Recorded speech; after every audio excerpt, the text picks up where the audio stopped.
berprestasi itu dia harus lebih baik dari orang lain nggak?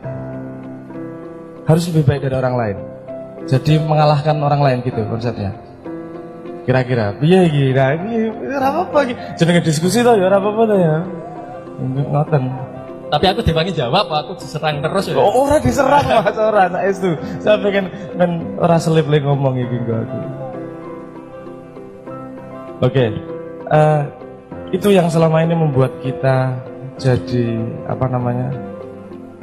susah dan sempit, karena kalau konsep prestasi adalah mengalahkan orang lain, nanti jadinya pasti ada yang kalah dan ada yang tidak berprestasi.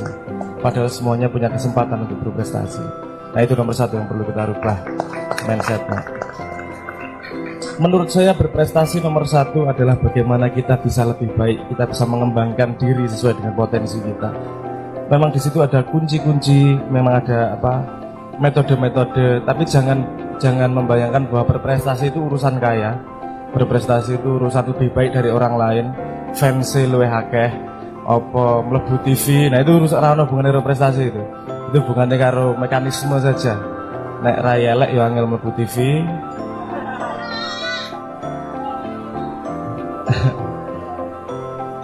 Sing elek-elek tenan susah malah mlebu TV. Sing untune ngono kae mlebu TV malahan berprestasi apa ora gitu. Kan gitu. Nah, menurut saya berprestasi adalah bagaimana bisa kita mengembangkan diri dan menjadi lebih baik setiap saat. Nah, di situ memang ada metode-metodenya, ada beberapa kunci-kunci. Mungkin saya akan sharing akan membagi apa yang saya pahami selama ini. Nomor satu, kesuksesan. Saya nggak ngomong kesuksesan, prestasi itu ditentukan oleh karakter. Nah, karakter itu nggak bisa dididik.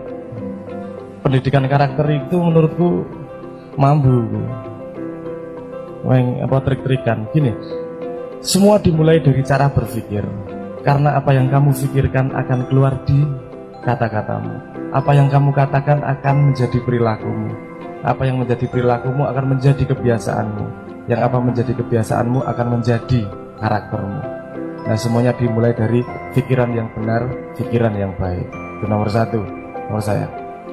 Jadi orang no pikiran mengalahkan orang lain, orang no pikiran golek musuh. Kadang-kadang gitu, aku harus mengalahkan dia. Urusannya bukan mengalahkan dia. Kamu menemukan potensi terbaik yang ada dalam dirimu. Urusan kalah menang ki angel soalnya. Nek iwak mas koki dijak lomba menek wit banding ki munyuk ya kalah. Jadi semua orang punya punya caranya masing-masing. Semua orang punya bakatnya masing-masing.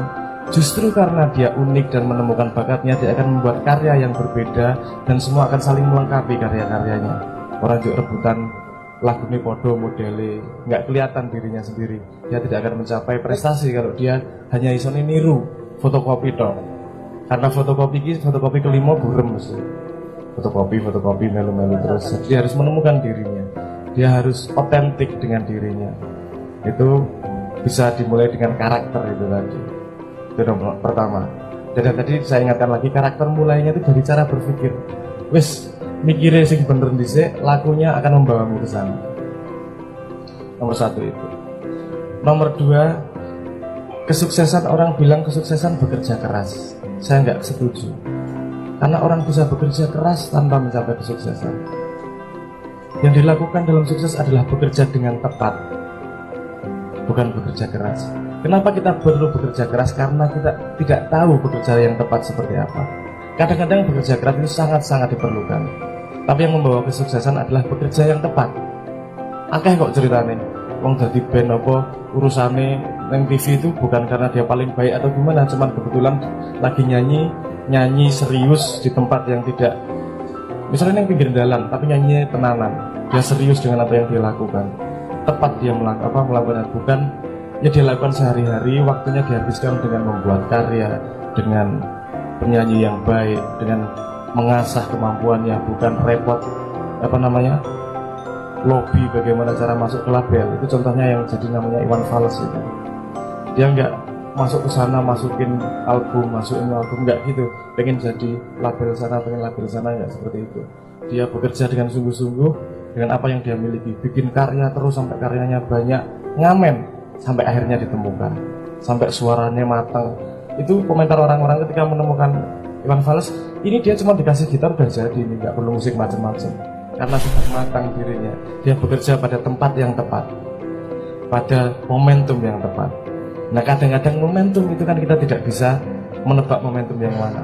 Makanya rajin dan istiqomah itu penting. Jadi nomor 2 itu, bekerja yang tepat, konsentrasikan waktu dan energi kepada sesuatu yang tepat untuk menemukan dirimu sendiri. Terutama itu. Nomor 2 itu. Yang nomor 3, jangan jadi pengecut. Maksud saya begini, jangan jadi pengecut. Anda pernah dengar kalimat kegagalan adalah keberhasilan yang tertunda? Itu pengecut. Badai pasti berlalu, itu pengecut. Karena yang benar, yang lengkap, badai pasti berlalu. Hari yang cerah juga pasti berlalu. Orang mungkin cerah terus. Udan ono mandeke, kono udan meneh. Yang perlu kita ketahui adalah kita jantan. Oke, iki lagi badai, kita lakoni. Cerah, alhamdulillah, tapi tetap waspada akan badai berikutnya. Kegagalan bukanlah keberhasilan yang tertunda. Kegagalan adalah keberhasilan yang tak terjadi. Orang apa-apa, nggak apa-apa. Jangan jadi pengecut. Wes jantan wae, nek gagal orang masalah. Wong gagal kok biasa, urip gagal iki. Jajal iki gagal, kowe golek cewek ning mbak ping piro lagi berhasil. Ya toh, jajal ra itu kayak kembang. Ya foto ya, ngono ya foto. Pengalaman foto. Elek gune. Ora kesapang lho. Itu kegagalan bukanlah keberhasilan yang tertunda. Kegagalan adalah keberhasilan yang tak terjadi. Nggak masalah. Kenapa? Karena keberhasilan hanya datang dari keputusan yang benar. Keputusan yang benar datang dari keputusan yang salah. Keputusan yang benar datang dari pengalaman. Pengalaman datang dari keputusan yang salah. Jadi kalau kamu gagal, akui bahwa itu kegagalan dan cari tahu kenapa kamu gagal. Pengalamanmu menjadikanmu, kegagalanmu membuatmu punya pengalaman, sehingga berikutnya memberi kesempatanmu untuk sukses. Jadi ora saweti, ora dadi pengecut. Gagal ora dosa, ora ana ayate nek ora salah. Ono ora? Gagal masuk neraka, ono gak ono ceritane. Gak apa-apa, gagal. Karena semua kegagalan itu akan membawamu ke keberhasilan jika kamu bisa mengambil pengalaman dan ilmu dari kegagalan. Contoh paling nyata begini. Kalau kita dapat kejadian buruk, pasti dicari hikmahnya, bener nggak? Ada yang pernah mencari hikmahnya ketika ada kejadian baik?